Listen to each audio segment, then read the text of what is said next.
Չնայած երկրորդ նախագահ Ռոբերտ Քոչարյանի թիմում դեռ ցուցակի հարց չեն քննարկել, սակայն Հայաստան խմբակցության ներսում հասկացել են, թե ում է երկրորդ նախագահը դիտարկում ցուցակի առաջնային տեղերում։ Դրանք այն մարդիկ են, ովքեր վերջին օրերին մարզային ակտիվ այցելություններ են իրականացնում։ Ակտիվ կանանց եռյակում են Քրիստինե Վարդանյանը, Ագնես Ախամոյանը, Աննա Գրիգորյանը, ցուցակի առաջնամասում կլինեն նաև Իշխան Սաղաթելյանը, Գառնիկ Դանելյանը, Աղվան Վարդանյանը, Արծվիկ Մինասյանը։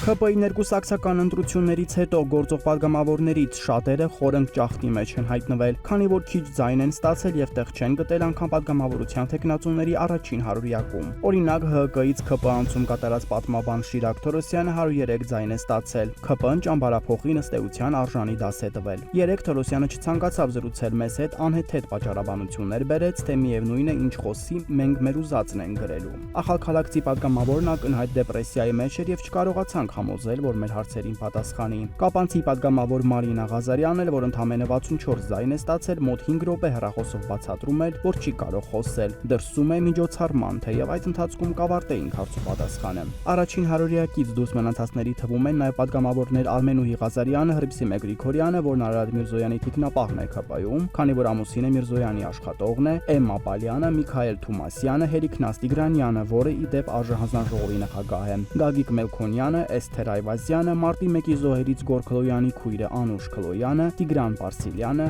Վանիկ Օհանյանը։